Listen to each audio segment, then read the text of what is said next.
welcome to my live stream. We continue to read from Dr. Sam van Schaik's book on the history of Tibet, and we are going way back in time and trace the historical Guru Rinpoche Padmasambhava, Lianhuasheng Dashi. He really existed, okay, even though like it's a myth for a lot of followers like me. Like I had no idea before I read this history. He really existed. Okay. The Great Monastery. By the way, there's also a Samye Institute by His Eminence Phakchok Rinpoche. I think that's how you pronounce his name. They have really cool publications at laselotsawa.org. I just tried to volunteer for them. Let's see what happens. And yes, Phakchok Rinpoche, he speaks English. To understand the path and the history. The history. Okay. The Great Monastery. Trisung Detsen had made his mark on the international arena of politics. He's like a Tibetan ruler. And war. He had shown the scale of his ambition in the conquest of the Chinese capital and the strength of his resolve in holding Tibet's imperial borders against the attacks of Arabs, the Turks, and the Chinese.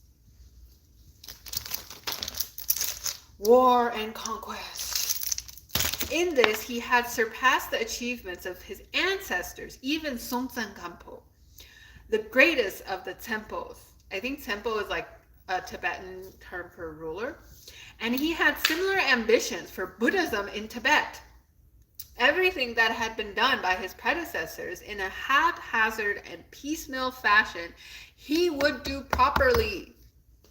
The establishment of Buddhism in Tibet by Trisung Detsen became a kind of a foundation myth for later Tibetan Buddhists, an idealized time of pure religious aspirations. But earlier histories suggest that things actually got off to a rather shaky start. We can follow the story in one of the very earliest Buddhist histories, the accounts of the Ba clan. At the beginning of Trisung's reign, while he was still a teenager, the ban on Buddhism was in full swing. The statue of the Buddha brought by Songtsen Gampo's Chinese bride was taken out of the temple and buried. Not burned, buried. I love fire. I am in Chinese astrology, one of the fire signs. Yeah. 2 of Lhasa's Buddhist temples were converted into slaughterhouses with carcasses hanging from the arms of the statues and entrails wound around their necks. Buddhist funeral rituals, particularly despised because funerals were the specialty of Tibet's non-Buddhist priests, were banned. But the Buddhist rituals were not so easily suppressed. When a Lhasa noble called Ba Selnang lost his son and his daughter at the same time, he arranged for a traditional Tibetan ritual to be performed outside his house, but asked an old Chinese monk to come secretly into the house to perform the Buddhist ritual as well. The old monk asked Selnang if he wanted the 2 children to be reborn as gods or humans. The father replied that they should be reborn as gods, but the mother wanted them to be reborn again as her own children. By the way, did you guys know that there is a rapper who unfortunately was assassinated? His name is Sidhu Muswale, and his mom and dad gave birth to another son recently, and some followers really hoped that that was like the reborn Sidhu as like a baby again, which was like so touching to me. The old monk placed a pearl, half of which was painted red, in the mouth of each child and performed the ritual. Afterwards, he told the parents that the son would be reborn in the God realm, while the daughter would be reborn as their next child. And indeed, when another child was born to the family, he grew up with a half-red pearl on his tooth. Understandably impressed, Bao Selnang became a convert to Buddhism, which he practiced in secret.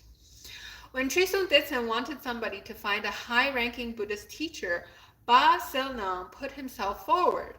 He traveled to Nepal, where he met an eminent Buddhist scholar, Buddhist abbot called Shantarakishta, and invited him to Tibet. However, when Shantarakishta arrived in Lhasa, Trisong had second thoughts, worried by the possibility that the abbot might be smuggling in foreign spirits and black magic. Shantarakishta was quarantined pre-COVID inside Lhasa's Jokang temple, where he kicked his heels for several months. Since nobody at the Tibetan court could speak Shantarakishta's language, men were sent out to find a translator. In the end, they found a Brahmin called Ananta, an educated man who had been sent into exile in Tibet after his father was convicted of a serious crime. Ananta was brought to the Jokang and translated while Shantarakishta was subjected to cross-examination by one of the temple's ministers. Finally, when Trisong was satisfied that he posed no danger to Tibet, Shantarakishta was brought before the temple and, with Ananta still translating, explained the Buddhist teachings. It was this explanation that finally convinced him to authorize the propagation of Buddhism in Tibet. Now Trisong Detsen started to make plans for a vast Buddhist monastery that would dwarf everything that had been built in Tibet before. But as word spread, a series of disasters struck, including a Buddhist temple being flooded and the royal castle at Lhasa being hit by lightning. People at court started murmuring about the temple's patronage of Buddhism, causing the anger of the local gods once again. And Trisong Detsen decided that he better send Shantarakishta back to Nepal until things cooled down a bit. After enough time had passed to calm the anti-Buddhist feeling at court, an invitation was extended to Shantarakishta again. The abbot, showing considerable patience towards the Tibetans, accepted, but this time he brought a reinforcement with him in the form of a tantric adept called Padmasambhava. Hailing from the Swat Valley in modern Pakistan, Padmasambhava was a specialist in demon-taming rituals. Shantarakishta introduced him to the temple and pointed out that Tibet really required magical powers of Tantric Buddhism. Padmasambhava was the man to do what was needed, subduing Tibet's unruly gods and spirits and impressing the Tibetans with Tantric feats. Ya la so na jiu shi qing zang gao yuan. That's a Chinese song for Tibet. As soon as they arrived, Padmasambhava, along with Shantarakishta and a Nepalese construction expert, began to plan the temple's new temple, which was to be called Samye, the inconceivable. Padmasambhava identified the spirits that had been causing trouble through a special divination practice using a mirror. We have a mirror. Then he summoned them by calling out their names and their clans and forced them to take human form. Once they were visible in the room, Padmasambhava threatened them, and Shantarakishta taught them about karma with the aid of a Tibetan translator. When they were finished, Padmasambhava told the temple that he was now free to practice Buddhism in Tibet. The construction of the new monastery began. Problems continued, however. Padmasambhava was disliked by many at the Tibetan court. He expounded the powerful tantric methods of Mahayoga, Anuyoga, and Atiyoga, and was particularly keen on discovering new sources of water.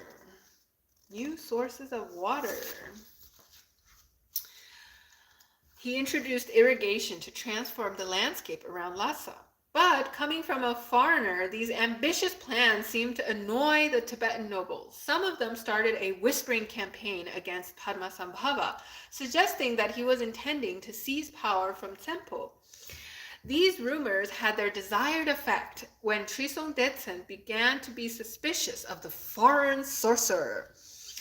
Cautiously and politely, he suggested to Padmasambhava that he had done what was necessary and should return to Nepal. This is Indra from Nepal Artists. I drew the sketch, but the original statue is Nepali.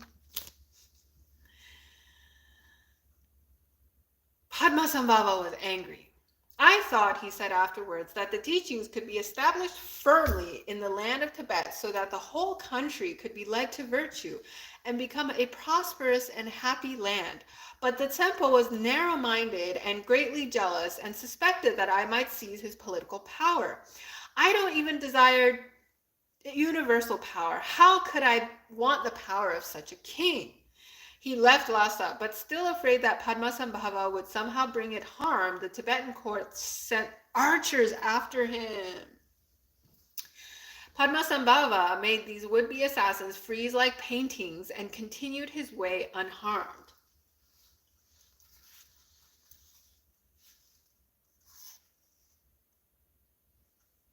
Freeze. Freeze. His sojourn in Tibet had been brief, but his full legacy would only become apparent in later centuries when he would rise to fill the role of Tibetan culture hero as the precious teacher, Guru Rinpoche. When the tensions over Padmasambhava resolved, the construction of Samye continued apace. The aristocrats joined Trisong Detsen in planning and overseeing the temple's construction, and some of the best-looking local Tibetans were taken as models for the faces of the new statues being built for the monastery. Here are some models. At the same time, a group of Tibetans were ordained into the Buddhist Sangha, the community of monks. The layout of Samye itself was based on the great Indian monastic complex of Odantapuri in Bihar. The three-storied main building at the center is said to have been designed with its first story in the Indian style, the second in the Chinese style, and the third in Khotanese style.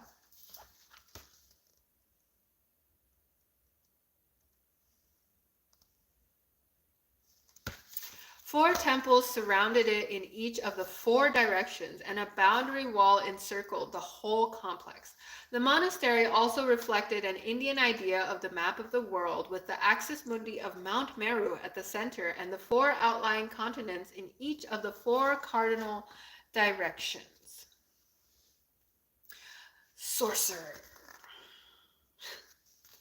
Completed at last in the 780s, Samye still stands today in the valley of Tsangpo River, despite near destruction in the civil unrest of the 10th century, a great fire in the 17th century, and an earthquake in the 19th, the Cultural Revolution in the 20th. 文化大革命.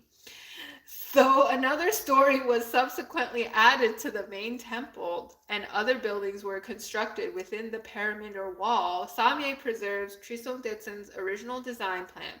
Just to the left of the entrance of the main temple is a pillar set there by the Tsempo, a memorial to the occasion when he and his court gathered there to swear an oath to protect Buddhism in Tibet. The text on the pillar reads, "The supports for the three jewels set up in the temples of Rasa, Dragmar, and elsewhere, and the practice of Buddhism here must never be abandoned or destroyed. The supply of all that is needed must never be diminished or reduced. From now on, every generation in the lineage of the temples must make this vow. So that no violation of this oath should be perpetuated, we invoke the worldly and transworldly gods and the non-human beings as the auspicious witnesses." In Shahid. The temple and his sons and the lords and ministers have all made this promise together upon their own heads. A detailed version of this oath exists elsewhere. Indeed, the detailed versions of this oath were copied and sent all over the kingdom, from Zhangzhung in the west to Amdo in the northeast, where His Holiness the Dalai Lama is from, Amdo. Whereas in the past, imperial support for Buddhism had been rather tentative, Songtsen Gampo's small temples, or the guarded support for the refugee monks from Khotan, Trisong Detsen in his mission to bring Buddhism to Tibet now showed the same determination and thoroughness evident in his military command. He was serious about committing Tibet to the practice of Buddhism, and this time there would be no going back. The Great Debate.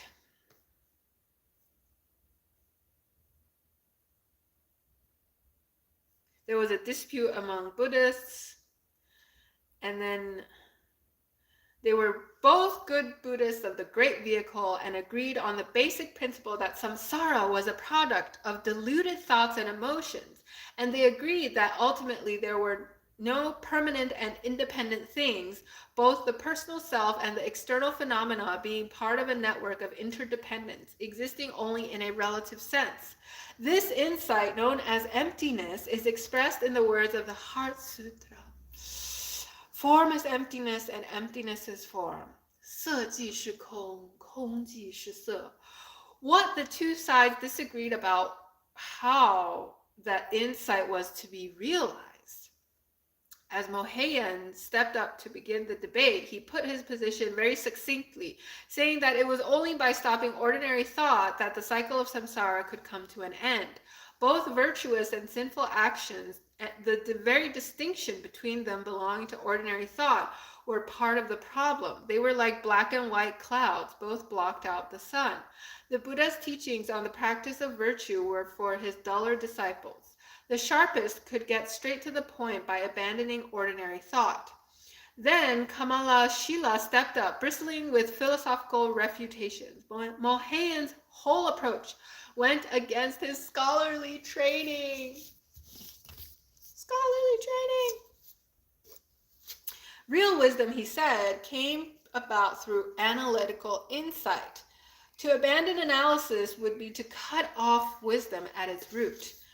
The practice of analytical insight was in fact the way to transcend concepts, for it was analysis that undermined the validity of concepts as anything but conventional labels.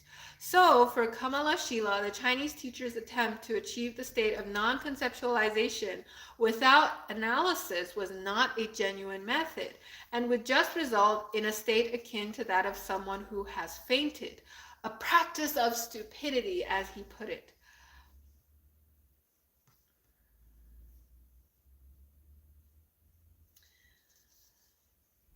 So Tibetan language was transformed, hundreds of new terms were invented for the technical vocabulary of Buddhist Sanskrit, and it resulted in the wholesale import of one culture into another. Tibetan Buddhism would develop its own flavor and individual approaches to the Buddha's teachings, but all of this flowed from the faithful translation work that began in earnest under Trisong Detsen. An apparent contradiction embodies Trisong Detsen's reign. In a series of bloody wars, the temple had carved out an empire that was wider than any of his predecessors. At the same time, he had embraced a religion that eschews violence. Yet there was nothing new in warlike rulers adopting Buddhism, and Trisong Detsen would no doubt have argued that in his military campaigns he was working towards securing Tibet's borders, so that it might then enjoy peace with its neighbors. Though he failed to achieve peace in his own lifetime, Trisong Detsen certainly laid the groundwork for the Tibetan Empire to exist as an equal with its neighbors, the Chinese, the Arabs, and the Turks. Trisong Detsen's achievements would not only shape the future of Tibet, but that of Mongolia and China as well. His twin concerns to expand the empire and spread Buddhism made the inner Asian reaches of the Tibetan Empire receptive to Tibetan Buddhism long after the fall of the empire itself. This would make it possible in later centuries for Tibet to enter into relationships with the Mongols based on their shared religious heritage. It also led to China being governed for centuries by two inner Asian dynasties that followed Tibetan Buddhism. first the Mongols and then the Manchus. Thanks to Trisong Detsen, Tibet's cultural influence would extend much further than its frontiers. Yeah, it's really interesting to read about it from a spiritual perspective, written by Dr. Sam van Schaik. And if you're interested, there's also a book by Dr. Travis Zadeh about wonders, Ajib wa Garib accounts. And it also mentions like Turkestan and Tibet and Uyghurs before they converted to Islam, and this place called Yizhou. In Arabic, it's Ikka, like the rapper Ikka Singh, but in Chinese, it's Yizhou. And then there's all these like different fun translation projects going on, as well as rumors about like where is this folkloric place that is like behind a wall and purportedly like really dangerous. So yeah, check out Dr. Travis Zadeh's work if you're interested in like the other side of this like encounter of cultures. Take care.